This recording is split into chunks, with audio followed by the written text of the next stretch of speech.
लड़ाइयाँ होती हैं आपके रिलेशनशिप में तो अच्छी बात है, क्योंकि अगर लड़ाइयाँ नहीं हो रही हैं तो लड़ाइयाँ कहीं और हो रही हैं, आप मैनेज हो रहे हैं। कहीं ना कहीं आपकी जिससे भी शादी होती है, आपको उसमें जो भी आप लव मैरिज करते हैं तो भी आपने उसमें 4 चीज़ें ढूंढी होंगी।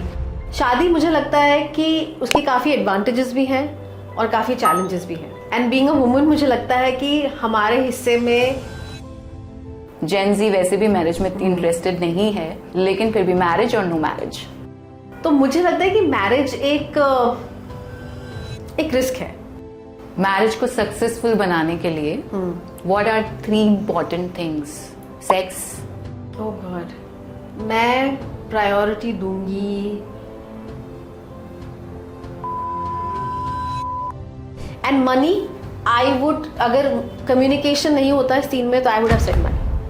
बहुत ज़्यादा मैरिजेस में जो जेन ज़ी मैरिजेस हो रही हैं, जो माँ बाप तय करते हैं अपने बच्चों की और बच्चे शादी कर लेते हैं कि हाँ ठीक है, शी लुक्स गुड और ही लुक्स गुड, में ये सारी दिक्कतें बहुत आती हैं कि they have not grown up only. So कौन सी ऐसे किसी भी रिलेशनशिप में जाने से पहले what are 3-4 questions you should always ask?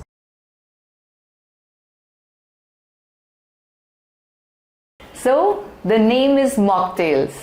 हाय, मैं हूँ शिल्पी और मेरे साथ हैं मेरी 20 साल पुरानी दोस्त आशी एंड शी इज़ अ को होस्ट।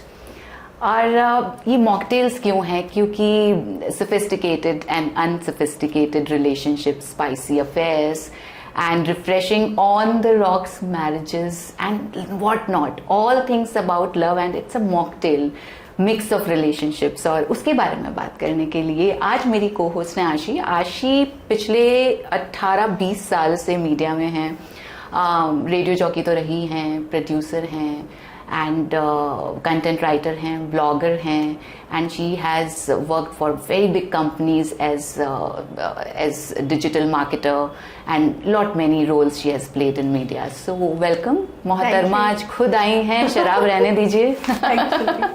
इतनी तारीफ आपने 20 साल में कभी नहीं की। और तुम ये डिजर्व करती हो, और ये पता ही चल जाएगा सारे ऑडियंस को जब वो तुम्हारी बातें सुनेंगे। तो सबसे पहले तो पहला क्वेश्चन दरिया में कूदने का, क्या हम दरिया में कूद चुके हैं already? We are married both of us. Yes. So how do you feel about it? I mean it depends, जिस मतलब हर दिन डिफरेंट आंसर होता है मेरा। किसी दिन मुझे लगता है नहीं नॉट सो बैड, और किसी दिन लगता है कि मतलब जिसने कन्विंस किया था, जो मुझे मंडप तक लेकर आया था, उसको ढूंढ के जरा कॉन्वर्सेशन किया जाए कि what was this pyramid scheme. अच्छा, लोगों को क्या कहोगी? जेन ज़ी वैसे भी मैरिज में इतनी इंटरेस्टेड नहीं है, लेकिन फिर भी मैरिज और नो मैरिज, मतलब I will be very Frank with you. मैं अब जो अपनी फैमिली वेडिंग्स में जाती हूँ और वहाँ पे यूजुअली ये होता है कि somebody is in the marriageable bracket और मेरी शादी हो चुकी है, तो वो कहते हैं कि why don't you convince them कि तुम शादी कर लो, ये मना कर रही है एंड ब्ला ब्ला ब्ला। तो मुझे लगता है कि मैरिज एक रिस्क है, लेट्स बी ऑनेस्ट। एंड अगर आप वो खुद से लेते हैं तो आपके chances of enduring whatever comes next is higher. Okay. और अगर किसी ने धक्का लगा के जबरदस्ती आपकी शादी करा दी, तो एक तो आप रेडी नहीं थे और आपको हमेशा ये रिजेंटमेंट रहेगा कि वो कॉल आपका नहीं था, एंड हो सकता है कि आप वो रिलेशनशिप में कभी एडजस्ट ही ना हो। शादी मुझे लगता है कि उसके काफ़ी एडवांटेजेस भी हैं और काफ़ी चैलेंजेस भी हैं। एंड बीइंग अ वुमन मुझे लगता है कि हमारे हिस्से में चैलेंजेस ज्यादा आते हैं, एडवांटेजेस कम आते हैं, ऐसा मुझे लगता है। मतलब if you speak to a man probably they will tell you something else, but this is my perspective कि I have been married and I have seen other people, my friends in their marriages. मुझे लगता है कि लड़कियों के case में थोड़ा challenges ज्यादा आ जाते हैं। They have to navigate far more choppy waters as compare to their male counterparts. अच्छा, इतने सालों से, सदियों से ये रिलेशनशिप चला आ रहा है, ये इंस्टीट्यूशन ऑफ मैरिज चला आ रहा है, हर चीज चेंज हुई है, जॉब्स चेंज हुई हैं, एजुकेशन का लेवल चेंज हो गया है, कास्ट सिस्टम चेंज हो गया है, डिजिटलाइजेशन चेंज हो चुका है, लेकिन मैरिज के रिचुअल्स वही है। मतलब लड़की ही लड़के के यहाँ रहने जाएगी, लड़की की जो जॉब है वो सेकंड प्रायोरिटी लेगी, एंड उसका जो मेन रिस्पॉन्सिबिलिटी है वो बच्चे पैदा करना और बच्चों को पालना, उसकी सबसे पहली रिस्पॉन्सिबिलिटी है। Absolutely. ये तो बायोलॉजिकली भी है और वैसे भी है। तो डू यू थिंक कि चेंज नहीं आ रहा है? वैसे तो आ रहा है, लेकिन अभी भी माइंड सेट सबकॉन्शियस चेंज होने में हजारों साल लगते हैं। जो सबकॉन्शियस में हमारे ये चीज बैठी हुई है कि नहीं, शादी तो करनी पड़ेगी, शादी तो करेंगे ही। शादी इंडिया में एटलीस्ट जब तक मेरी जनरेशन के बच्चे यंग थे, मतलब मैरिजेबल एज में थे, तब तक हमारे टाइम में शादी एक ना ऐसे होता था कि 12th का एग्जाम है कि ऑब्वियसली 11th के बाद 12th तो करोगे। अब लोग उसको एज अ स्पेशलाइजेशन ले रहे हैं कि आई मे और may not do masters, I may you know. वो मुझे लगता है कि एक बात जो अच्छी हुई है इतने सालों में, वो ये है कि there is a conversation about it. पहले कॉन्वर्सेशन नहीं होता था, पहले ये होता था कि कब कर रहे हो, अब है कर रहे हो। और वो कॉन्वर्सेशन हमारे बाद वाली जनरेशन ने ही शुरू किया है, राइट। और शायद वो इसलिए भी है क्योंकि उन्होंने अपने पेरेंट्स की शादी को सेकेंड हैंड एक्सपीरियंस किया है, क्योंकि ऑब्वियसली आप साथ घर में रह रहे हैं।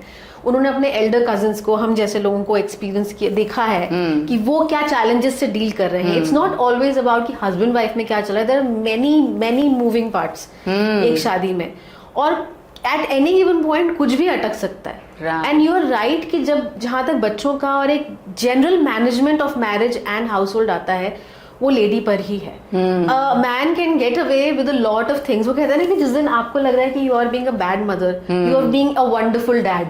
That's how low the standards are for husband slash father. In fact आज ही मैं अभी फ्लाइट से आई हूँ, तो मैं देख रही थी कि एक जो बंदा था, वो मतलब रो में तीनों बैठे हुए थे, हस्बैंड वाइफ और उनका बच्चा। मदर पूरे टाइम कॉन्स्टेंटली बच्चे को बुक पढ़ा रही है, कभी कुछ खाना खिला रही है, कभी उसके साथ गेम्स खेल रही है, उससे बातें कर रही है, रिडल्स पूछ रही है। और हस्बैंड ने अपने आईपैड पे एक मूवी लगाई हुई थी, and he was on that screen throughout the flight, right, to a point कि मुझे लगा कि maybe I am not reading the situation right, ये उनका ट्रैवल ही नहीं कर रहा है शायद। We got down and we realise कि नहीं, they are a family, but for whatever reason वो बच्चा भी मदर से ही इंटरेक्ट कर रहा था, और मदर भी वाज आइदर ओके और व्हाटएवर, पर हस्बैंड तो एक अपने अलग एक होता है ना कि ऐसे हॉर्स साइज पे ऐसे लगा देते हैं ब्लाइंडर, तो बिल्कुल ऐसे कि हाँ ये मेरा कॉकपिट है, ये मेरा कॉकपिट है, हाँ कुछ colour, I am not, so that it's more and less. कुछ घरों में ज्यादा है, कुछ कपल्स में ज्यादा है, कुछ में वो चीजें मिटिगेट हो गई हैं। It's a fluid thing.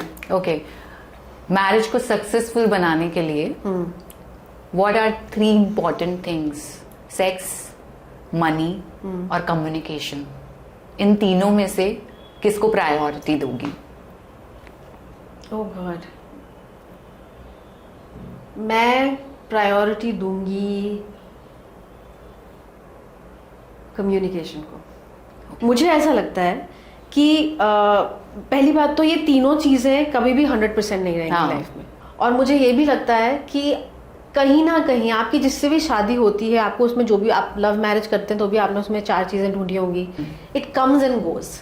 And money, I would, अगर कम्युनिकेशन नहीं होता इस सीन में तो I would have said money, okay, because money is important. जो लोग बोलते हैं कि पैसा जरूरी नहीं है, वो या तो बहुत पैसे वाले हैं इसलिए जरूरी नहीं है, पर मुझे लगता है कि जब लोग कहते हैं ना कि पैसा जरूरी नहीं है, I think what they are saying is, what they are imagining is foreign trips and yacht and designer bag, they are imagining luxury, but money is food on the table, money is good education for your child, money is कि हाँ हम आप mental peace पे exactly कि हमें कहीं जाना है और हम अफोर्ड कर सकते हैं कि हम फ्लाइट ले, ये नहीं सोच रहे कि इस महीने फ्लाइट नहीं ले सकते तो हम इस शादी में नहीं जा पाएंगे, और फिर उसका जो रेपरकशन होगा वो मैरिज को एब्जॉर्ब करना पड़ेगा। तो मनी इज एब्सोल्युटली 100% इम्पोर्टेंट, और जहां जहां जिस जिस घरों में मनी की वो स्थिति सुधरती जाती है, रिश्ते भी सुधरते जाते हैं, क्योंकि वो जो प्रेशर है वो शादी पे पड़ता है। जब आप बजट बनाते हैं और आप बजट से बाहर जाते हैं या उसके अंदर रहना पड़ता है, बहुत पड़ता है। मनी सारी कम्युनिकेशन में money enters, money is absolutely like primary. मैं तो ये कहूंगी वो एक बहुत बड़ा एक फाउंडेशन तो नहीं कहूंगी, लेकिन it is as big as that. और मनी हैबिट्स, पैसा होना और हस्बैंड वाइफ में पैसा खर्च करने का स्टाइल सिमिलर होना, एग्जैक्टली, फाइनेंशियल मैनेजमेंट आपका मैच करना, मतलब 100% तो आप नहीं हो सकते सेम, लेकिन एक क्या बोलते हैं उसे, एक ट्रांसपेरेंसी होना और एक अग्रीमेंट होना कि हाँ ये है। ऐसा नहीं हो सकता कि एक इंसान तो सिर्फ बजट बना रहा है और बचत कर रहा है और इसके लिए हम ये बजट बना के ये करेंगे और वो करेंगे, और दूसरा इंसान तीसरे ही दिन आईफोन ले आया, तुम हमने पैसे इसके लिए बचाए हुए थे, हाँ। यू नो, वो नहीं हो सकता, because that is a massive pressure on the marriage. आपने कितना भी प्यार करके उस इंसान से शादी की हो, ये प्रैक्टिकल चीजें हैं, अगर ये आपकी मैनेज नहीं है तो प्यार तो एग्जैक्टली और हर शादी में लड़ाइयाँ होती हैं और इन्हीं मुद्दों पे होती हैं। Exactly. 3-4 these things. और communication, when you talked about communication, मुझे ऐसा लगता है कि कम्युनिकेशन, कोई एक ऐसा इंसान होता है जो कम्युनिकेट करता है और दूसरा उसे रिसीव करता है, और कई बार जब वो रिसीव अच्छे से नहीं करता है तो ऐसा लगता है कि आप किसको बोल रहे हो, आपके पास कोई कम्युनिकेशन का जवाब नहीं आ रहा।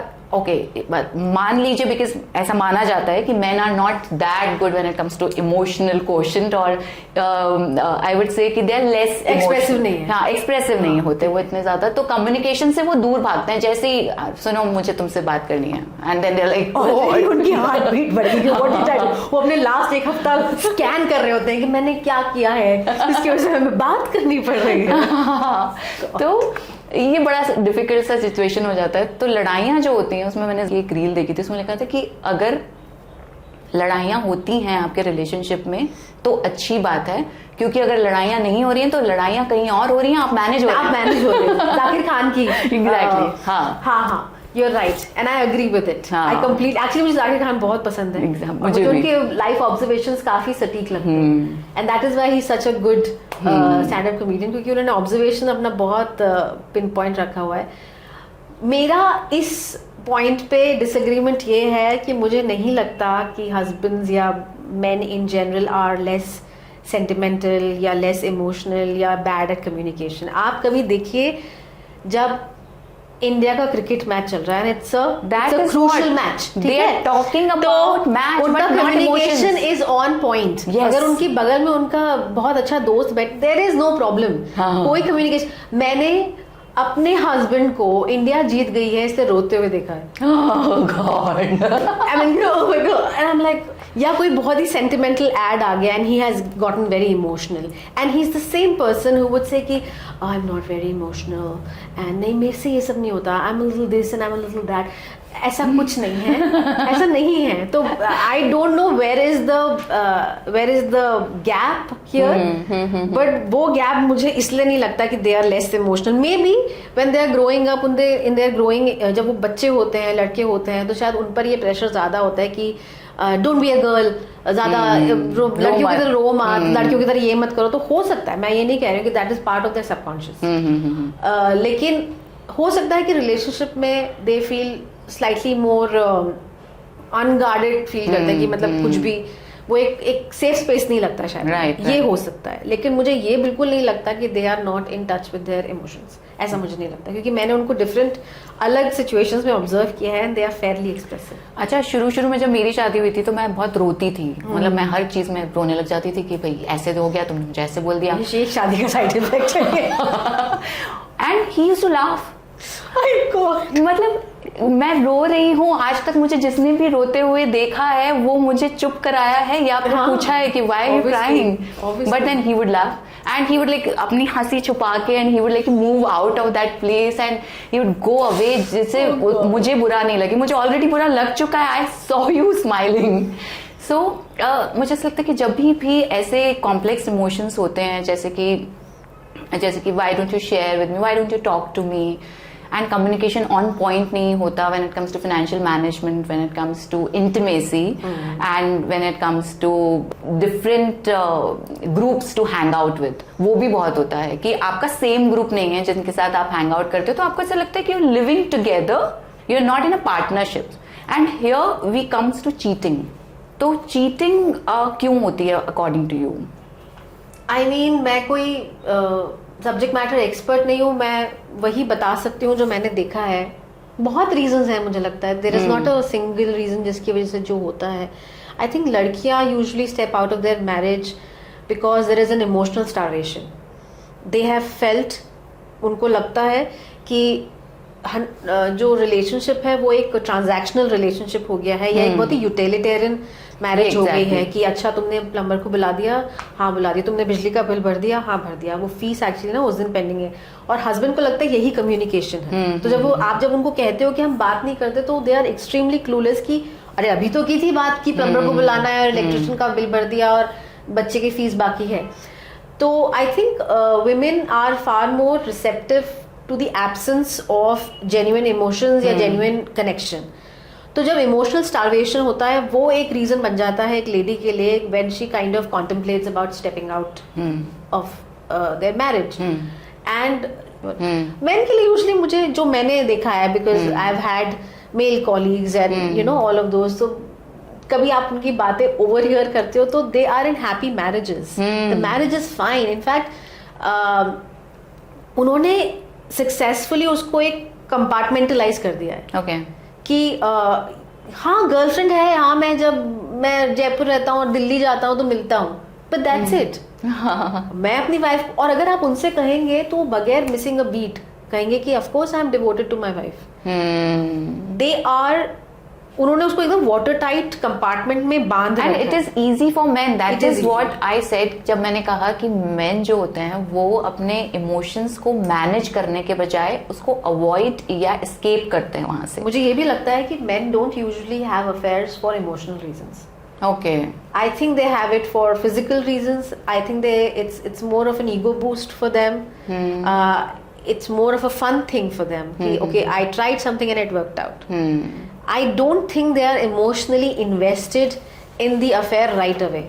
अभी जो 2026 चल रहा है और जब आप किसी रिलेशनशिप में आते हो तो पहले पुराने जमाने में या हमारे जमाने में पूछा जाता था that are you in a committed relationship and the person would reply no and then we can be girlfriend boyfriend और we can think about it. But these days Instagram and WhatsApp or whatever social media platforms, you have some 8-9 messages in your message box. Are you single? और भूल ही गए आप तो हमको, हमने कितनी बार हाय बोला. So what are the messages जो हमारे जो मैसेज बॉक्स है उसमें आते हैं. तो वो जो सारे मैसेजेस होते हैं, आई बीइंग अ फीमेल, तो मुझे सारे मेल्स के और बहुत ही वो बोल्ड मैसेजेस होते हैं that let's hang out, let's have coffee together and hi hello. And hi is consistent. After every 3 days there is a hi, there is a hello after every 4 days. So जो men हैं they are comfortable I think initiating. Do you think so? यार internet मुझे ऐसा लगता है कि आपको एक वो देता है, कर्टन देता है. हाँ. तो जरूरी नहीं है कि हम कभी रियल लाइफ में टकराएंगे. एग्जैक्टली. और जब आपको वो एक भाई इनकी पहचान गुप्त रखी जाएगी वाला सिचुएशन है तो आप में एक बोल्डनेस आ जाती है. Because it can never follow you back to your real life. ठीक है. और जहां तक ये हाई वाला है, आई एम श्योर जो भी लड़की या एक लेडी इंस्टाग्राम या कहीं पर भी है, it's a standard thing for them to receive messages even from people जो उनकी फॉलो लिस्ट में नहीं है या वो उनको फॉलो नहीं करते. अगर आपकी ओपन प्रोफाइल है तो इस तरह की चीजें हैं. मुझे वो ऐसा लगता है कि जैसे आप अखबार डाल रहे हैं. आपने कई घरों के सामने अखबार डाले हैं. कहीं पे बात बन भी जाएगी, कहीं पे नहीं भी बनेगी, कोई ब्लॉक भी कर देगा, कोई कहीं बात बैठ भी सकती है. तो इट्स वो क्या बोलते हैं उसे, it's a law of averages कि हाँ हम इतनी कोशिश करेंगे तो कहीं ना कहीं तो फिट ही हो जाएगा. तो वो मुझे वो लगता है. मुझे अगेन लाइक आई सेड कि इट्स अ इंस्टाग्राम और इंटरनेट ने उस चीज को आसान इसलिए बना दिया क्योंकि जो अपने यहाँ कहते हैं ना कि नजर की शर्म एक चीज होती है कि आप किसी को रियल लाइफ में बोलेंगे और आपको रियल लाइफ में वो बेइज्जत भी कर सकता है. सड़क पे आप किसी को बोलेंगे, जो भी होता ही है, teasing is also very common in India. लेकिन there is a genuine possibility of you getting humiliated in public. Internet has taken that away. Right. आप बहुत आसानी से उस चीज से निकल सकते हैं और बहुत आसान है अपनी खुद की आइडेंटिटी छुपा के रखना. And the chances of that person tracking you down and reaching your home and actually embarrassing you in front of your family, जिसके सामने शायद आपको genuine embarrassment होगा, बहुत छोटा परसेंटेज होगा. And you must have done something really massive कि वो इंसान अपने घर के सारे काम छोड़ के आपके पीछे पड़ जाए कि मैं बताता हूँ. और आपको इतने सारे क्वेश्चंस पूछने चाहिए इन दिनों अगर आप रिलेशनशिप में आ रहे हैं. That are you married, are you not, and are you in a situationship. Do you have kids or do you have kids from another marriage? Have you been married in past? And खुद से नहीं बता दो। Are you over your ex? आप अभी भी x से related हैं, या फिर आपको कभी कभी याद आ जाती है, आप उससे उभरे नहीं हैं, क्या आप अभी भी क्रश के बारे में सोचते हैं? अगर इन सारे जवाबों के क्या आपके पास ऑनलाइन गर्लफ्रेंड है, क्या आपके पास ऑफलाइन गर्लफ्रेंड है, किसी दूसरे स्टेट में, हाँ लॉन्ग डिस्टेंस है, किसी दूसरे स्टेट में, जैसे किसी दूसरी कंट्री में आपकी गर्लफ्रेंड है या बॉयफ्रेंड है, और क्या आप गर्ल्स को ही पसंद करते हैं? तो कितने सारे सवालों के जवाब आपको देने होते हैं, एंड देन अगर आप उन्हें बहुत ही ट्रूथफुली आंसर करते हैं तब आप आगे जाते हैं। एंड फिर भी बहुत सारे रिलेशनशिप फेलियर्स हैं। I think the data says कि पूरे वर्ल्ड में सबसे ज्यादा सिंगल, हिस्ट्री ऑफ वर्ल्ड में सबसे ज्यादा सिंगल इस वक्त हैं लोग। So people are actually single but not single actually. Some sort of yes, they are in a situationship, or they are in a relationship which is hidden from everybody. They have an online girlfriend, they have a imaginary girlfriend, they have chatbot का girlfriend, AI girlfriend. Exactly, ये भी बहुत common है। अच्छा, what turns you on, आशी? I think मुझे वो लोग अच्छे लगते हैं जो भी आप काम करें, doesn't have to be मेरे इंटरेस्ट का काम, क्योंकि मैं अगर एक सर्टन इंडस्ट्री में काम करती हूँ, आप कहीं भी काम करते हो, मुझे मेरा फर्स्ट इंप्रेशन अच्छा पड़ता है अगर आप अपने काम को लेकर थोड़े सिंसियर हैं। Okay, you are good at your job and you are sincere towards it. I value, because मुझे ऐसा लगता है, and I have been wrong in past, कि अगर इंसान एक कैटेगरी में काफी डेडिकेटेड है, डिवोटेड है, डिसिप्लिन्ड है अपने काम को लेकर, तो वो क्वालिटी शायद उसकी लाइफ में दूसरे एस्पेक्ट्स में भी झलकती होगी। सो आई काइंड ऑफ assume कि if you are a responsible professional, you are somebody whatever, you might be in general a trustworthy person. I think that is where I'm कि can I trust you?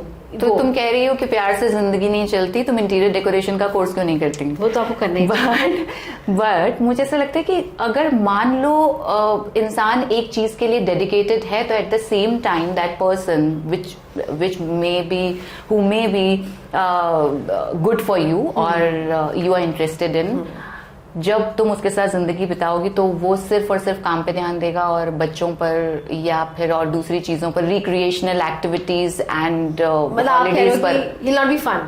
अगर हाँ हो सकता है, there is a high chance कि वो will not be fun.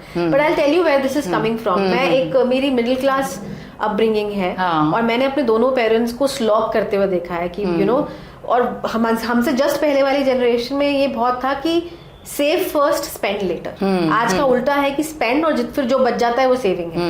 लेकिन उन्होंने हर चीज सेव की है, इसलिए कि भाई फ्यूचर में शायद ज्यादा खर्चे होंगे, हमारे बच्चों की शादी होगी, बीमारियां हो सकती हैं, अलग चैलेंजेस हो सकते हैं। So I have seen them slog. So I genuinely value money a lot. मैं अपनी बात बता रही हूँ, वो एक्सट्रीमली रोमांटिक है, यू नो, गुलजार को कोट कर सकता है और किसी को भी बोल सकता है। ये वजन तुम पर अच्छा लगता है, हाँ वो वाला, ये काफी लोग बोल चुके हैं कि वजन ये वाला शेर काफी लोग बोल चुके हैं। anyway, तो है ना, वो ठीक है, पर मुझे आई वुड स्टिल वांट कि तुम्हारी लाइफ का अदरवाइज स्ट्रक्चर क्या। मैं खुद भी इसी तरह की इंसान हूँ कि I can have fun, I can do this, I can do that, लेकिन at the end of the day I want to be कि नहीं, हमारी लाइफ हवा में तो नहीं है ना। आई थिंक ये बहुत ज्यादा मैरिजेस में, जो जेनजी मैरिजेस हो रही हैं, जो माँ बाप तय करते हैं अपने बच्चों की और बच्चे शादी कर लेते हैं कि हाँ ठीक है, शी लुक्स गुड और he looks good, he is earning fine, तो चलो शादी कर लेते हैं। उसमें ये सारी दिक्कतें बहुत आती हैं कि they have not grown up only, क्योंकि वो एक छत्र छाया में अपने माँ बाप की रह रहे हैं, माँ बाप ही रिश्ते तय कर रहे हैं, और फिर ऐसा लगता है कि दोनों एक साथ ग्रो तो कर रहे हैं, लेकिन वो इतनी ज्यादा लड़ाइयां हो रही हैं that you not getting the satisfaction out of relationship. So कौन सी ऐसे किसी भी रिलेशनशिप में जाने से पहले what are 3-4 questions you should always ask? If it's a committed relationship, you see marriage down the road, you should ask all the questions जैसे कि अगर if you plan to have kids, एक तो first of all आज की generation में तो आपको ये पूछना ही चाहिए कि do you want kids. Exactly, क्योंकि बहुत सारे कपल्स हैं who don't want kids and which is fine। मैं ना तो ये कह रही हूँ कि होने ही चाहिए और ना मैं ये कह रही हूँ कि हाँ नहीं, this is a person to person conversation which is why you should have it. आपको किसी ऐसे इंसान से नहीं शादी करनी चाहिए जिसको चाहिए और आपको नहीं चाहिए, बिकॉज ना वो बात छोड़ पाएगा ना आप वो बात छोड़ पाएंगे. अगर even if you end up having a child and you didn't want and you have to now take a career break and you resent that resentment would be heavy enough कि वो शादी का एक थीम बनता जाएगा. तो मुझे लगता है कि आपको हार्ड क्वेश्चंस पूछने चाहिए if you are already in that committed relationship. मतलब पहली डेट के सवाल नहीं है ये. हाँ, जब आप ऑलरेडी आप एक दूसरे को अच्छे से जानते हो and you are planning your future together, तो 2-3 क्वेश्चंस जो हैं वो हार्ड हिटिंग क्वेश्चंस, जैसे कि बच्चे, फाइनेंशियल हैबिट्स, फाइनेंशियल प्लान, ये आपको जरूर पूछना चाहिए.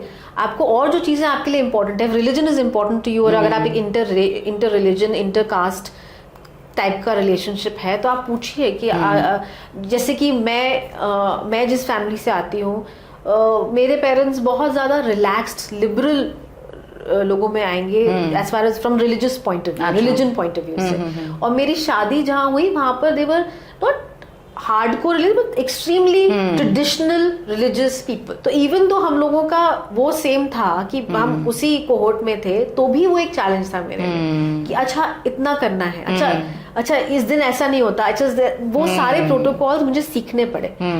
तो और मेरे हस्बैंड ने मुझे बोला था कि देखो मैं बहुत ज्यादा ओवर्टली रिलीजियस पर्सन नहीं हूँ, लेकिन मेरी फैमिली है. ओके, तो you have to be okay with that much at least. मैं तुम्हें फोर्स नहीं करूंगा कि तुमने पल्लू क्यों नहीं लिया और उस दिन तुमने ये क्यों नहीं पहना और पायजेब क्यों नहीं पहनी, और मैं नहीं कहूंगा, लेकिन I would like it if you are okay with. जब हम तो ये एक आप बात करिए परिवार का सेटअप क्या होगा.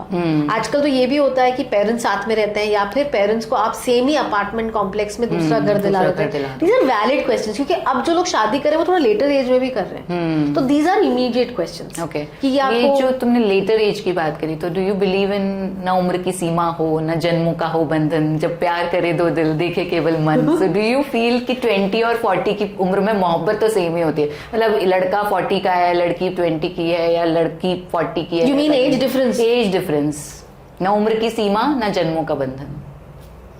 मेरा इसमें बहुत पॉपुलर व्यू नहीं है. अच्छा, मुझे ऐसा लगता है कि जब हम किसी से प्यार करते हैं तो हो सकता है कि आपको उस मोमेंट पे वो डिफरेंस ऐसा लगता है कि ये एक बहुत ही नॉमिनल सी चीज़ है, मतलब कोई फर्क नहीं पड़ेगा. लेकिन since I have been married for 16 years, I can tell you कि फर्क पड़ता है. It's not just about कि अच्छा वो 40 का है या वो 40 का है आप 25 के हो, 15 साल का फर्क है. It's not about that. Let's say आप इंडिया में पले बड़े हैं, ठीक है. Let's say मैं 80s में पैदा हुई या 80s 90s की किड हूँ मैं, तो क्योंकि मेरी जिससे शादी हुई है वो भी 80s 90s का है और वो भी मिडिल क्लास फैमिली में पला बड़ा है, हम दोनों के ऑलरेडी बहुत सारे कॉमन पॉइंट्स हैं. राइट. हमारी सेंसिबिलिटीज, हमारा पॉप कल्चर रेफरेंसेस, हम क्या पसंद करते हैं क्या पसंद नहीं करते, एक वो कनेक्टिंग पॉइंट हो गया, चाहे आपने वो ऑब्जर्व किया हो पहले या नहीं. ये एक चीज है जो आपके लिए है. दूसरी बात ये है कि जब आप 25 के हैं और दूसरा इंसान 40 का है फॉर एग्जाम्पल, अभी नहीं लगेगा आपको, लेकिन गिव इट 10 years, वो एक अलग, वो 50 का हो गया है. He is probably thinking of slowing down. He's probably thinking of कि अच्छा मैं नेक्स्ट 5 साल में रिटायरमेंट के लिए क्या क्या करूँ. I don't want to go on exciting holidays, I want to slow down. मेरे ये 3 फ्रेंड्स हैं, ये 3 फ्रेंड्स ही रहने वाले हैं. वो फ्रेंड भी घर आके मिलना चाहते हैं, पर आप 35 के ही हुए हो, may be you are rising in your career. ठीक है, आप पार्टी करना चाहते हो. अब आपके पास फाइनली एज एंड मनी दोनों आया है and you want to be out and about. You want to do that foreign travel, overseas travel. You want to grow in your career या अपना बिजनेस एक्सपैंड करना चाहते हो, जो भी है. उस तरह की पिटफॉल्स आपको ज्यादा मिलेंगे 10 years डाउन द लाइन. शुरू का टाइम आप प्यार से निकाल सकते हो, देन अब इस सारी इक्वेशन में आप बच्चे को ऐड कर दो. ठीक है, मैं आज भी बता रही हूँ कि मेरी मम्मी मुझे बोला करती थी कि जल्दी शादी कर लेते हैं तो ना बच्चे आप जल्दी अगर प्लान कर लेते हो तो आप में फिजिकल एनर्जी होती है. उस टाइम मुझे था कि ये बस बहाने हैं जिससे कि मैं जल्दी शादी करूँ, इसलिए पीछे पड़ रही है. But now that I am also a mother, I can tell you that there is some merit in that advice. Right. So जब आप ऐसे सोचिए कि आपने शायद 2-3 साल, आपने बोला कि मैं 33 में I'll have a child, लेकिन आपका जो हस्बैंड है वो 50 या 48 का हो चुका है. उसकी फिजिकल स्ट्रेंथ भी देखिए आप, can he do that. And छोटे बच्चे require lot of strength, physical strength. Right. तो ये सब चीजें हैं जो आप प्यार में हैं तो आपको शायद नहीं, अगेन अगर आप सीरियस हैं you should again talk about do you want kids, what are your future plans, 20 years down the line where do you see yourself. और एक बात हमेशा जान लीजिए कि जब आप किसी को प्यार करते हैं तो आपको लगता है मैं सब मैनेज कर लूंगा. लेकिन ऐसे नहीं और प्यार होता. में ऐसे क्वेश्चन, हम कितना ही बात कर लें, अगर हम किसी इंसान को प्यार करते हैं तो प्यार एक्चुअली इज अंधा. एग्जैक्टली. तो what is emotionally exhausting for you? Because क्या है कि हम ना एक फ्रेंड टू आवर हस्बैंड, या फिर हम अपने बच्चों की मदर, या एक प्रोवाइडर, एक केयर टेकर और समझने वाला इंसान और अच्छा कुक, ये सब बनते बनते एक अच्छी बहू, एक अच्छी sister in law, what ever, ये सब बनते बनते हम बहुत एग्जॉस्ट हो जाते हैं. और Absolutely. वो वहां से आता है अल्फा मेल का कॉन्सेप्ट कि भाई the person will take care of me. जैसे मैंने एक रील देखी थी, उसमें था कि वो बस कील ठोक रहा था एक लड़की, और वो बोलते कि नहीं मैं ठोकता हूँ, तुम क्यों इतना सारा काम करते रहते हो, लेट मी डू इट. तो वो दूसरा जो है लड़का जो है हस्बैंड है उसका, वो कील ठोक देता है. उसमें कहने का मतलब है कि ये सब मेरे लिए इमोशनली एग्जॉस्टिंग है. What is emotionally exhausting for you, and do you believe in alpha male concept? या फिर ऐसा लगता है कि शुरू में तो ठीक है टेकन केयर ऑफ, लेकिन बाद में जब वो अल्फा मेल बोलने लग जाता है बैठ जाओ, उठ जाओ, मैं करूंगा, मेरे से नहीं हो पाएगा, है ना? Exactly. I have grown as a person. तो मैं अब I can not change my DNA now. मतलब मैं अब अपने मॉलिक्यूलर लेवल पे जाके वो चेंज नहीं ला सकती अपनी पर्सनालिटी में. तो मैं शायद कंफर्टेबल नहीं हो पाऊंगी. हो सकता है मैं यंग एज में if I would have been exposed to that kind of, मेरा बॉयफ्रेंड ऐसा होता और मुझे बहुत से प्यार और लगाव होता तो मैं उसके हिसाब से ढल जाती. लेकिन मैंने वो लाइफ नहीं जी है, नॉट एट ऑल. मुझे जो इमोशनली एग्जॉस्टिंग लगता है वो है इनकंसिस्टेंसी. पर इफ आपने जितनी भी एग्जाम्पल्स दिए उसमें क्या इमोशनली एग्जॉस्टिंग लगता है, क्या होता है कि जब आप शादी करते हैं आपको it is a unsaid rule कि आपके हस्बैंड के दोस्त आपके दोस्त हो जाने चाहिए, आपके हस्बैंड के जो फेवरेट कजन्स हैं वो आपके भी फेवरेट कजन्स हो जाने चाहिए, हस्बैंड के फेवरेट रिलेटिव्स आपके फेवरेट रिलेटिव्स हो जाने चाहिए. एंड एज अ न्यू बहू you give them an honest chance. ठीक है, आप अपने उनके फ्रेंड्स के साथ हैंग आउट करते हैं, या उनके जो फीमेल काउंटर पार्ट्स हैं गर्लफ्रेंड या वाइफ्स उनके साथ हैंग आउट करते हैं, कजन्स के साथ भी करते हैं, रिलेटिव्स के साथ भी करते हैं. और अगर हस्बैंड को पसंद है तो दैट्स अमेजिंग. लेकिन हस्बैंड को भी वो एक विगल रूम रखना चाहिए कि अच्छा ठीक है तुम मेरे साथ 10 बार चली गई लेकिन तुम्हें वो इतने पसंद नहीं है, तो पर्सनली ईगो पे नहीं लेना चाहिए हस्बैंड को भी कि नहीं she made an honest try. अब उसको वो कजन पसंद नहीं है तो उसकी जान मत खा जाओ. पर बचपन में हम लोग मैंगो डॉली शेयर करते थे, वी आर दैट टाइप. नहीं, पर अब वो मैंगो डॉली पिघल गई ना, अब आगे चलते, लेट्स मूव ऑन. तो मुझे लगता है वो मुझे एग्जॉस्टिंग लगता है कि आप, क्योंकि क्या होता है कि जैसा आपने बोला कि हस्बैंड वाइफ आजकल दोनों काम करते हैं, तो मेरे पास भी लिमिटेड फ्री टाइम है. एग्जैक्टली. और शायद मैं वो फ्री टाइम अपने तरह से स्पेंड करना चाहूंगी. तो that is what exhausts me from time to time, that forceful socializing. Okay. That is something. Everything else, तो यू आर राइट, कभी कुछ रहता है, पर ये मेरे लिए कंसिस्टेंट अनोइंग पॉइंट है जो मेरे को बहुत इरिटेट करता है. Okay, warm hug or warm food, what would you prefer? From my husband? Yes, from your husband. From your partner. Warm hug. Warm hug. खाना मैं बना लेती हूँ. So यहाँ से हम आते हैं इंटीमेसी की तरफ. तो what do you think that do you think कि आजकल के कपल्स इंटीमेसी को इतना सीरियसली नहीं लेते, या फिर because they have options open, बहुत सारे ओपन रिलेशनशिप्स हैं, मतलब शादी ओपन रिलेशनशिप बन गया है. मोनोगमी इतना ज्यादा आदमी को मोनोगमस माना ही नहीं जा रहा है कि नहीं, मेन जो हैं वो मोनोगमस नहीं होते हैं. और बहुत सारे ऑप्शंस अवेलेबल हैं ऑनलाइन, बहुत सारे ऑप्शंस अवेलेबल हैं, इतनी सारी डेटिंग साइट्स हैं, और उनमें से half of the people are married and they are in happy marriages and if not happy, stable marriage. Yes, stable marriages, and still they are searching for intimacy somewhere else. So what do you think, emotional intimacy leads to physical intimacy, or intimacy overall is lacking in today's marriages? I think for women emotional intimacy leads to physical intimacy. वो अगर किसी में emotionally invested हो जाती है तो then they think of, yes, but उसका एक biological reason ये है कि physical intimacy has a massive repercussion for a woman. तो I think there is a biological reason also कि they protect themselves to that. लड़कों के लिए बायोलॉजिकल लेवल पर फिजिकल इंटीमेसी को लेकर रिलैक्स होना is fine because it does not come at the cost. Cost पे नहीं आता क्योंकि इतने सदियों से ये परंपरा ऑफ हैविंग 2 wives 3 wives ये चली आ रही है. मैं एक रील देख रही थी, उसमें ये था कि आप अपने दादा या दादी या उनके दादा के बारे में बात कीजिएगा, उनमें से किसी न किसी की दूसरी मैरिज हुई होगी because it was so common. पहली की डेथ भी हो जाती थी उस टाइम, ये डेथ भी हो जाती थी या फिर बच्चे नहीं पैदा कर पाना, तो ये that would have been a good enough reason कि एक दूसरी शादी कर लो. You are right.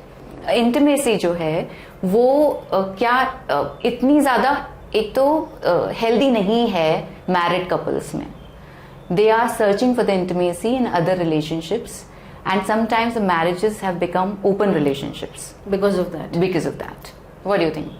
I'm sure ऐसा हो रहा है. मुझे ऐसा लगता है कि ओवरऑल लोगों का पेशेंस थोड़ा कम हो गया है. अगर आप अपने से पहले, जैसे कि मैं कहती हूँ अपने पेरेंट्स की जनरेशन में, वो कहते थे ना कि जो बच्चों का एक शो आता है पाव पेट्रोल, उसमें एक देयर इज अ डॉग जो कि कहता है कि don't lose it reuse it. अच्छा. तो हमसे पहले वाली जनरेशन में रिपेयर का कॉन्सेप्ट बहुत था कि कोई चीज बिगड़ गई है तो उसको सुधारो.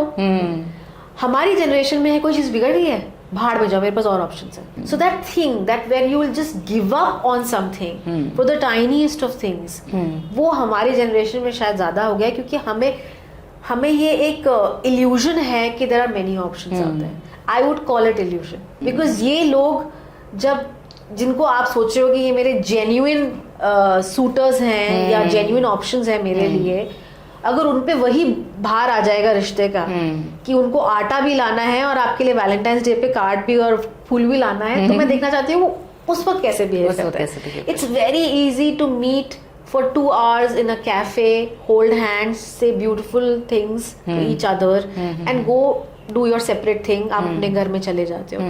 It's very hard जब आपने उस इंसान को उसके lowest low पे देखा होता है, उसे बीमार देखा होता है, उसको खराब मूड में देखा होता है, उसको हर तरह के weak moment में देखा होता है. So to continue with that relationship requires more than love. Right.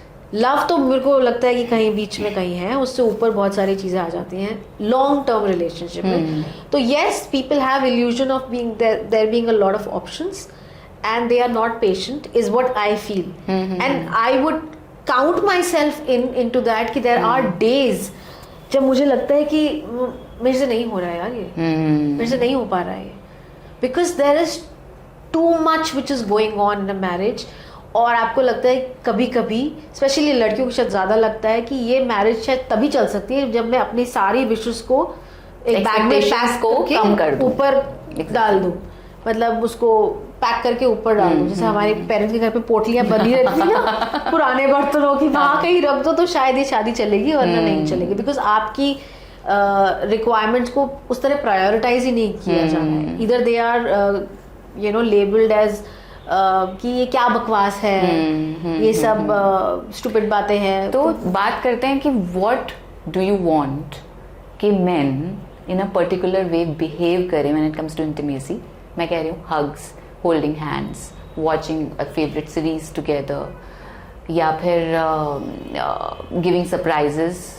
ऐसे सरप्राइजेस जिसमें जो काम आपको करना था वो आपके हस्बैंड ने आपके लिए कर दिया है. So basically acts of love or love languages की वो which leads to greater, better communication and intimacy. मुझे लगता है hugs बहुत underestimated है. बहुत ज़्यादा. I think it is different for different individuals. Yes, yes. कि कुछ लोगों को acts of service चाहिए होता है और ये देखने के लिए कि वो इंसान मेरे को प्यार करता है. किसी को words चाहिए होते हैं, किसी को gifts चाहिए होती हैं. बट मुझे ये लगता है कि लेट्स से आपने इस इंसान से शादी कर ली, ठीक है, बहुत वक्त नहीं लगेगा ये पता करने में कि उन्हें क्या लगता है अच्छा. ठीक है. जैसे तो आपको सिर्फ उतना ही सीखना है. आपको दुनिया जहान ब्रह्मांड की लेडीज का नहीं एक वो थीसिस बनाना है कि वो जो 305 में मिसेस परिमल रहती हैं उनको ये पसंद है. नहीं, आपको ये एक्सेल शीट ये नहीं बनाना जिसमें वो अच्छे होते हैं. जिसमें वो अच्छे होते हैं वो मिसेस परिमल के बारे में पता करके रहेंगे. मेरा पॉइंट ये है कि आपको सिर्फ एक इंसान के बारे में पता करना है. तो your job is actually cut down. यही करना है आपको. और मुझे वो लड़कियों के आपसे बारे में तो ये भी लगता है कि वो यूजुअली बता देती हैं हाँ, बहुत कि वोकल सुनो, होती हैं। मुझे ना फूल बहुत पसंद है, खुद ही बता देंगी। हाँ। लड़कों को तो मुझे लगता है खुद शायद नहीं पता कि उनको क्या पसंद है, लेकिन लड़कियों को यूजुअली पता होता है और वो बता भी देती है। तो मुझे लगता है कि वो करिए, मतलब क्या प्रॉब्लम कहाँ है। अगर आप अपनी वाइफ से एक्सपेक्ट करते हैं कि वो आपके पेरेंट्स को रिस्पेक्टफुली उनसे डील करे, और जब आपके दोस्त आए तो उनसे एक फ्रेंडली वो रखे, जब आपके बॉस खाने पर आए तो वो एक फ्रेंडली एक सोशल माहौल, मतलब आज की जिम्मेदारियां अलग हैं। जो पहले के जमाने की औरतें थी शायद घर में ही रहती थी, तो उनकी वो आज की औरतों को मतलब they need to be comfortable in a party also, in a pub also, in a house party also, in a function also, in a Sundarkand का वो also, everything they have to be good at. And वो लड़कियां करती हैं usually करती हैं। तो और वो ये सब करेंगी, मुझे ये भी लगता है कि they will do it if you do that little bit where you show that I value you enough that I will do this much for you. बाकी वो खुद ही भीम बन के निकल जाएंगे आगे लाइफ में कि ये भी मैं कर लेती हूँ, वो भी मैं कर लेती हूँ, वो करने को तैयार बैठी हैं। तो what do you think talk और कम्युनिकेशन, जैसे बहुत सारे लोग होते हैं, मेन होते हैं जो बहुत बोलते हैं, मैं तेरे लिए ये कर दूंगा, मैं वो कर दूंगा, मैं ऐसा मैं वैसा, देखते जाओ बस क्या लाइफ होती है तुम्हारे साथ हमारे साथ तुम्हारी। But when it comes to actually doing it, they're like so busy in themselves, they are not seeing what is there. Yes. So एक तो ये चीज होती है, और फिर मुझे ऐसा भी लगता है कि they actually run away from all these, because उनको ऐसा लगता है कि ना हमें बस ये शादी चलानी है। मुझे ऐसा लगता है कि उनकी जो प्रायोरिटी होती है वो ये होती है कि ये शादी बस चलती रहे।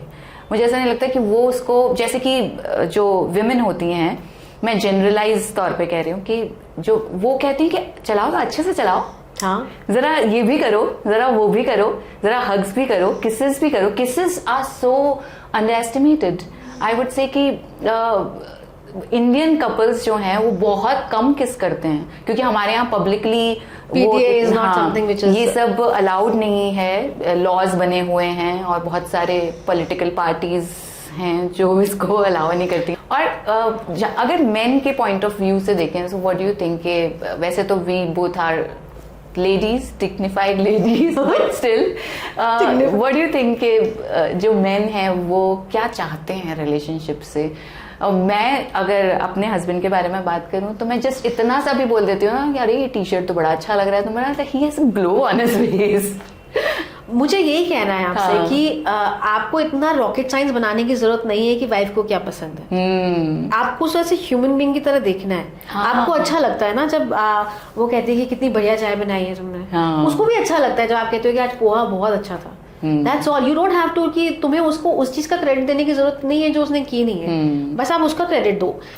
She needs to feel seen. मुझे ये लगता है, बाकी वो सब कर लेगी। She needs to feel that you are appreciating. First of all, you are seeing the effort. And then you are appreciating. You are appreciative. वो होता है ना कि वो नौकरी वाला वो मत बनाओ कि अरे आपको सैलरी मिलती है ये तो आप करेंगे। जैसे ही मुझे लगता है रिलेशनशिप में वो टोन आ जाती है ना कि व्हाट डू यू मीन कि ये अप्रिशिएट करो, ये तो तुम करोगी ही ना, जैसे ही वो आ जाता है तो वाइफ फिर भी करेगी, लेकिन वो रिजेंटमेंट ओवर द इयर्स बढ़ता जाता है। वाइफ को खुद को भी नहीं पता चलता कि उसे गुस्सा किस बात पे आ रहा है, लेकिन गुस्सा उसे इस बात पे आ रहा होता है कि मतलब हाँ मैं कर रही हूँ ये सब, but it will not take a lot of effort from you if you just appreciate. जैसे कि मुझे लगता है कि I'll give you an example. जब मैं एक बार रेडी होके ऑफिस गई थी और शायद अच्छी लग रही होंगी या व्हाटएवर था, तो मैं 2-3 लोगों ने बोला कि आशी अच्छी लग रही हो, अच्छी लग रही हो, अच्छी लग रही हो। मैं कहा oh thank you so much. तो आई टेक्सटेड माई हस्बैंड कि मैं कैसी लग, he was the one who dropped me for that party. तो मैंने कहा कि मैं कैसी लग रही थी, मैंने कहा अच्छी लग रही थी। तो मैंने कहा तुमने बोला क्यों? राइट, ठीक है ना। तो और फिर उसने बोला कि मैं बोलने ही वाला था, बोलने ही वाला था कुछ नहीं, मैं शॉट मारने वाला था, पर अब तो आप आउट हो गए। मतलब आपने जो भी सोचा था कि मैं इस पे ये शॉट मारने वाला हूँ, पर अब तो आप जा रहे हैं वापस पवेलियन। मैं क्या बोलूँ आपको? तो वो इतना मत करिए complicated. And I have also seen कि guys are far more open with other guys even their female friends, not in a creepy way, but they're far more forthcoming when it comes to, you know, giving compliments. बीवी को लेकर उनको या तो ये वो उनका blind spot है कि कुछ बोलना नहीं है, करना नहीं है, या they don't want to make a big deal out of them. I don't know why, where is that coming from? I have a very different experience in that. मुझे तो बहुत सारे compliments मेरे husband देते रहते हैं, but when it comes to you know, listening to me, having deep talks, it is not his game. मतलब वो कहते कि हाँ मैं सुन रहा हूँ तो मैं बोलूँ और मैं कई बार जैसे अपनी प्रॉब्लम्स बताती हूँ बहुत सारी चीज़ों को लेकर, इसको फिनेंस को लेकर या रिलेशंस को लेकर, जो दूसरे रिलेशंस हमारे ससुराल में होते हैं तो उनको लेकर, तो he starts giving me solutions. I really do not need solutions. I just need affirmation कि हाँ मैं तुम्हारी जगह होता तो मैं परेशान हो जाता, तुमने तो बहुत अच्छे से, बस मुझे इतना सा चाहिए. ऐसा अरे मैं देखता हूँ ऐसे बोल कैसे दिया तुमको मुझे ये नहीं चाहिए. So communication and communicating right is a very big problem. It is. लेकिन मुझे उसके लिए ये भी लगता है कि हम बहुत मैरिज एक बहुत ही टिकलिश रिलेशनशिप, सबसे डिफिकल्ट रिलेशनशिप इसलिए है क्योंकि दोस्त भी आप उनसे 4 घंटे मिलेंगे, 6 घंटे मिलेंगे, किसी ट्रिप पे साथ चले जाएंगे, फिर आप अपने अपने घर चले जाएंगे. ठीक है, दोस्त भी वही होते हैं. अगर दोस्त आपका फ्लैटमेट बन गया तो वहाँ भी माथे फूटेंगे, वहाँ भी बर्तन बचेंगे. ठीक है, because you are in each other's personal space, और आप वो इंसान जो भी चॉइस कर रहा है अपनी स्पेस को लेकर, वो आपको भी अफेक्ट कर रही है. कि भाई तुमने अगर 3 दिन की मैगी वाली प्लेट को सब सोफे के नीचे धक्का मार के वो कर दिया और उसको धोया नहीं, तो अब मुझे भी देखना पड़ रहा है कि मेरे कॉकरोच और चींटियां हो गई हैं. तो वो दोस्ती भी यू नो चैलेंजिंग हो जाएगी, ऑन द रॉक्स हो जाएगी. तो मुझे लगता है शादी इसलिए मुश्किल है क्योंकि आप एक दूसरे की पर्सनल स्पेस में ऑल द टाइम, एंड ये बिल्कुल भी नहीं हो सकता कि 100% अलाइनमेंट हो जाए. ये हो ही नहीं पाएगा, तो वो तो नहीं होगा. ये मुझे लगता है कि एक एम्बिशियस टारगेट नहीं, एक इम्पॉसिबल टारगेट. ये नहीं हो पाएगा. आई थिंक सक्सेसफुल मैरिजेस में मुझे लगता है जो होता है वो ये है कि हम एक दूसरे की जेन्युइन चैलेंजेस समझ जाते हैं and we can work with it. हमें तब गुस्सा आता है जब हमें लगता है कि चैलेंज नहीं है, इंसान लेजी है, एफर्ट नहीं डालना चाहता. अगर जेन्युइनली चैलेंज है किसी चीज को लेकर तो विल बी फाइन. जैसे कि मुझे रोमकॉम्स देखने का बहुत शौक है और मेरे हस्बैंड को देखने का शौक नहीं है. तो अगर पहले मैं शादी में पहले, या मुझे गुलजार साहब की मूवीज जो उन्होंने बनाई है वो देखने का बहुत शौक था, तो जब शादी हुई थी तो मेरे हस्बैंड को अलग तरह की मूवीज देखने का शौक था. तो वो मुझे वो मूवीज दिखाते थे क्योंकि उनको वो मूवीज पसंद थी, तो वो मुझे भी दिखाना चाहते थे कि देखो ये कितनी अच्छी मूवी है ना, देखो ये कितनी अच्छी मूवी है ना. तो मैंने सोचा कि जो मुझे मूवी पसंद है वो मैं आपको दिखाती हूँ. और अब वो ऑब्वियसली गुलजार साहब मूवी बनाना बंद कर चुके हैं सालों से, तो वो सब पुरानी फिल्में हैं. अब उसमें कहीं सेट का इशू आ रहा है, कहीं कुछ आ रहा है, और वो सारी वो बात बोले जा रही है, अरे वो ऐसा कर रहा है, अरे देखो ये आ गया. और मुझे ऐसा लग रहा है कि आप मास्टरपीस खराब कर रहे हैं, गेट आउट.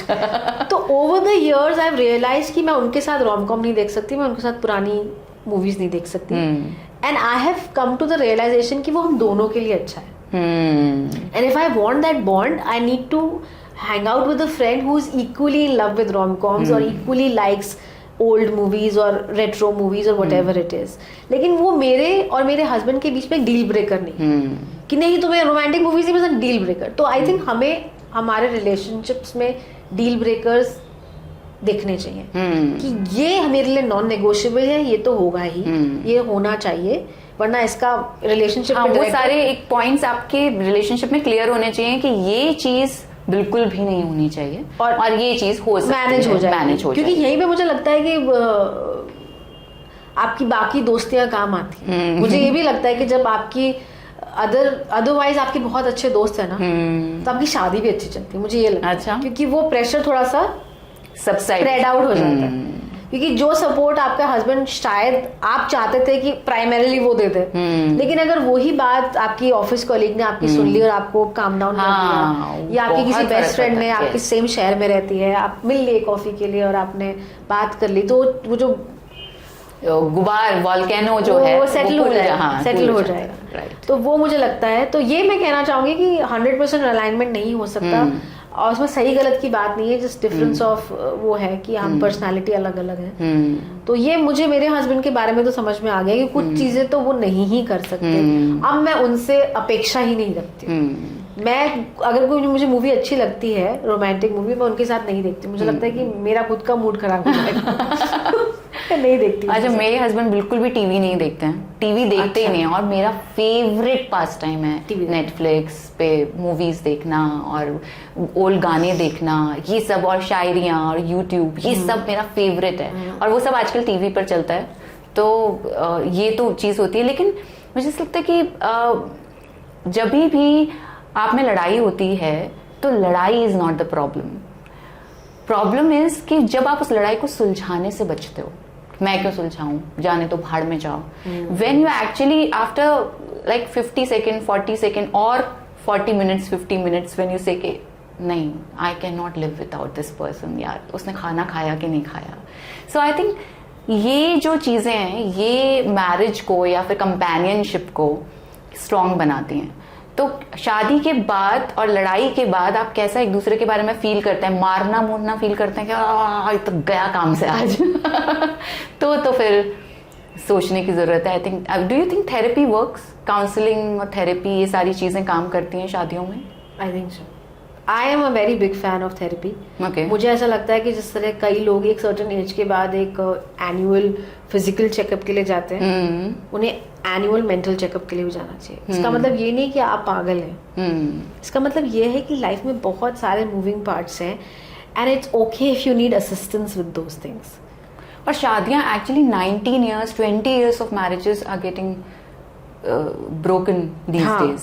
हाँ, ये मेरी बात हो रही थी शायद किसी से, मेरे किसी एल्डर रिलेटिव से बात हो रही थी कि 25 साल के बाद डिवोर्स लेने का क्या मतलब है, मतलब सब तो कर लिया। मैंने कहा अगर वो 2 साल बाद ले लेती तब भी आप यही बोल रहे होते कि अरे मौका तो देते शादी को, अभी तो नई शादी थी, देखो तलाक ले लिया आजकल की जनरेशन में। 25 साल बाद इसलिए हो रही है क्योंकि शायद वो सारे मौके दे चुके हैं, वो कभी बच्चों के लिए रुक गए क्योंकि उनकी पढ़ाई थी, कभी वो माता पिता के लिए रुक गए क्योंकि वो बीमार हैं, हॉस्पिटलाइज हैं, उनको एक हार्ट अटैक हो चुका है, दूसरा ना हो जाए, बच्चे का कॉलेज था कहीं वो स्कॉलरशिप से ना रह जाए। वो सारे आपने टिक कर लिए, चेक सारे की सारी आपने अपनी जो भी लिस्ट थी वो आपने मैनेज कर ली। और आपको लगता है 50-55 का हो गया हूँ, अब मैं ये लाइफ अपने लिए जीना चाहता हूँ। मुझे एक्चुअली वो डिवोर्सेस बहुत समझ आते हैं, मुझे आई अंडरस्टैंड। हाँ, क्योंकि कभी कभी हम शादी इसलिए चलाते हैं बिकॉज शादी एज अ स्ट्रक्चर का बहुत सोसाइटल वैल्यू है। एग्जैक्टली, सोशल स्ट्रक्चर है वो। इंडिविजुअल 2 लोगों की शादी नहीं है, you are getting married to a family. Exactly. और 2 फैमिलीज जो हैं वो उससे इम्पैक्ट होती हैं। तो आप खुद डिसीजन लेकर अलग हो जाएंगे तो बच्चे भी इन्वॉल्व हैं, तो इन-लॉज भी हैं, हाँ पेरेंट्स भी हैं, सब इन्वॉल्व हैं। और आपकी सोसाइटी में जो आपकी इमेज है, और बहुत सारे लोग, ऐसा माना जाता है कि भाई लोगों का क्या है, लोगों का क्या कहना, लेकिन एक्चुअली लोगों को बहुत फर्क पड़ता है कि लोग क्या कहेंगे, और इस वजह से बहुत सारी शादियां चलती जा रही हैं। उसका इम्पैक्ट आपको नहीं पता है कहाँ कहाँ पड़ सकता है। और आई एम श्योर कि आप ऐसे, you must have come very close to living your partner and then किसी ने बिठा के समझा दिया होगा, तो घर के किसी बुजुर्ग ने समझा दिया होगा, किसी वेल मीनिंग फ्रेंड ने समझा दिया होगा, किसी और ने कह दिया होगा। आपको अंदर से ही लगा होगा कि यार इस टाइम अगर मैं निकल गई तो मेरे बच्चों का क्या होगा, उन पे क्या मेंटल स्ट्रेस पड़ेगा। तो मुझे उस पॉइंट ऑफ व्यू से ग्रे डिवोर्सेस समझ में आता है कि वो मुझे लगता है कि ठीक है यार, अब हमने कर लिया वो सब, अब मेरी लाइफ में पता नहीं 5 बचे हैं साल की 15 बचे हैं, I want to do it on my own, I want to spend. And मुझे ये भी लगता है कि कभी कभी आप अपने फॉर्मर पार्टनर के साथ, जिनके साथ भी शादी थी फिर आपने डिवोर्स ले लिया, आप अच्छे दोस्त भी बन जाते हो। बट शादी में you are constantly in each other's support system. हाँ, और वो जो सपोर्ट सिस्टम है वो आप नहीं बनना चाहते अब, नो मोर। आप थोड़ा सा अपना स्पेस चाहते हैं। I think this is just taking your own space back. And हाँ, कई लोग ये भी कहेंगे कि है ना, अरे नहीं आजकल लड़कियां कमाने लग गई हैं, फाइनेंशियली इंडिपेंडेंट हो गई हैं, तो दैट इज द रीजन कि इतने डिवोर्सेस हो रहे हैं। तो उसका काउंटर यही है कि अगर शादी सिर्फ तब चल सकती है जब लड़कियां सफोकेट हो, तो क्या रियली वो शादी चलनी चाहिए? दैट इज द कॉस्ट कि one person will always feel suffocated and that is the only way that शादी will work. Is that really the kind of strong reason to marriage that you want? Just because आपको लोग इज्जत से देख रहे हैं कि अरे भाई इनकी शादी को अब 13 साल हो गई, 14 साल हो गए, 15 साल हो गए, तो क्या नंबर बढ़ाने का क्या मतलब है अगर आप दोनों खुश नहीं है तो? So what hurts you the most? किस में, मैरिज में? नहीं, as a person what hurts you the most as a person?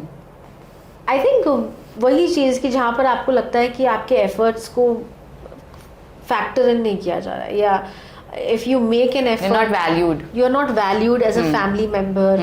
वो कोई भी रिलेशनशिप हो सकता है कि आपको वैल्यू नहीं किया जा रहा है, आपको या उनको देख आप जो चीज कर देते हैं उनको लगता है वो that comes naturally granted, they are unable to factor in the fact कि एफर्ट हर जगह लग रहा है और कॉन्शियस एफर्ट लगता है।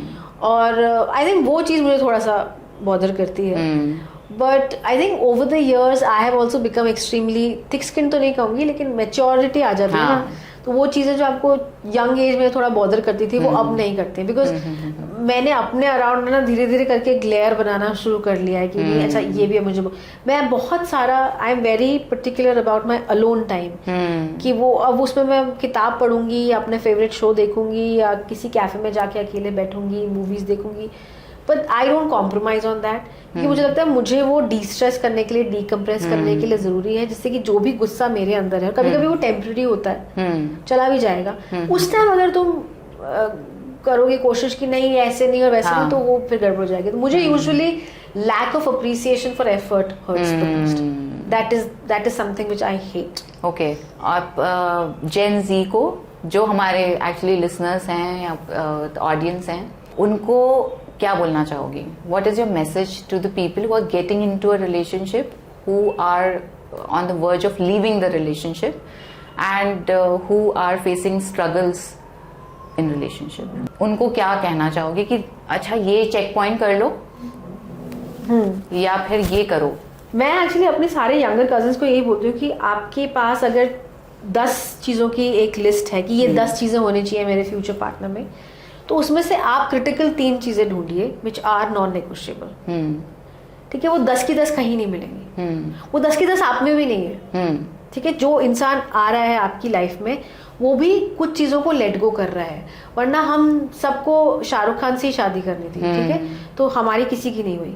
तो मेरा कहने का मतलब ये है कि मेरा कहने का, और जिसकी हुई है वो भी बताएगा। पहले इसका दुख मना लेते हैं कि शाहरुख खान से शादी नहीं हुई। माई पॉइंट इज कि आपको सब नहीं मिलेगा, but you should be very clear कि ये नहीं मिलेगा तो चल जाएगा, बट ये तो मिलना ही चाहिए।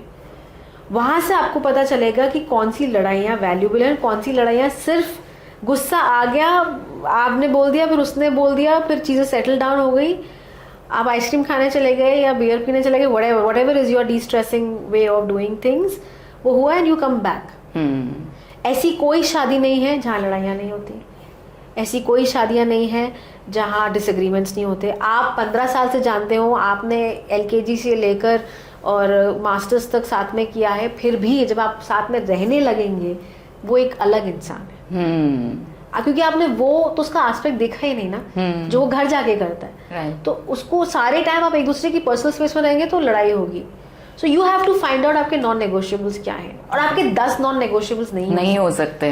इट हैज टू बी 3 और 4 कि ये मैं बर्दाश्त नहीं करूंगा।